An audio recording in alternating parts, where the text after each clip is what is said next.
بسم اللہ الرحمن الرحیم۔ معزز ناظرین السلام علیکم۔ آج میں جس ٹاپک پہ بات کروں گی وہ ہے رمضان المبارک کی تیاری کیسے کی جائے۔ معزز ناظرین، رمضان المبارک کی آمد ہے۔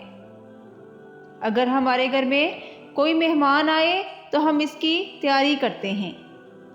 مہمان اگر خاص ہو تو اس کی خاص تیاری کی جاتی ہے، لیکن اگر کوئی ایسا مہمان ہو جو ہماری بخشش کروا دے، جو ہماری مغفرت کا سبب بنے، تو ہم اس کے لیے کتنی کوشش کرنی چاہیے، کتنی تیاری کرنی چاہیے۔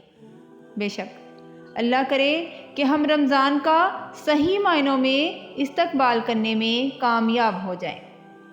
رمضان اللہ تبارک تعالیٰ کا احسان ہے۔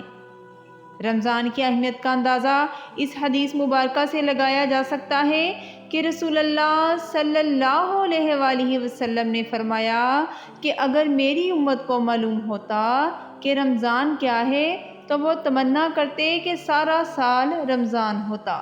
سبحان اللہ۔ اس لیے ہمیں گناہوں سے بچنا چاہیے۔ ایک تو رمضان میں زیادہ سے زیادہ نیکیاں کرنی ہے، جھوٹ سے بچنا ہے، حرام کھانے سے بچنا ہے۔ ایسا تو نہیں ہو سکتا کہ ہم ایک بار ہی سارے گناہ چھوڑ دیں۔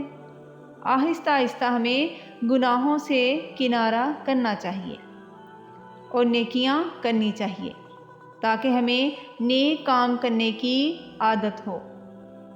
اگر ہم رمضان کے مہینے میں بھی گناہ کرنے سے باز نہ آئے تو اس کی سزا بھی زیادہ ہوگی۔ جس طرح اگر ہم رمضان المبارک کے مہینے میں نیکیاں کریں تو ثواب زیادہ ہوگا، اسی طرح اگر گناہ کریں گے تو سزا بھی زیادہ ہوگی۔ اس لیے ہمیں گناہوں سے کنارہ کرنا چاہیے تاکہ رمضان المبارک میں زیادہ سے زیادہ عبادت ہو سکے۔ ہمارے پیارے نبی حضرت محمد مصطفیٰ صلی اللہ علیہ وآلہ وسلم رمضان المبارک میں بہت زیادہ عبادت کا اہتمام کرتے تھے۔ اللہ تبارک تعالیٰ ہمیں بھی رمضان المبارک میں زیادہ سے زیادہ نیکیاں کرنے کی توفیق دے اور رمضان کا صحیح معنوں میں استقبال ہم کر سکیں۔ مزید اس طرح کی ویڈیوز کے لیے ہمارے چینل گائیڈ آف اسلام کو لائک کریں اور سبسکرائب کریں۔ جزاک اللہ۔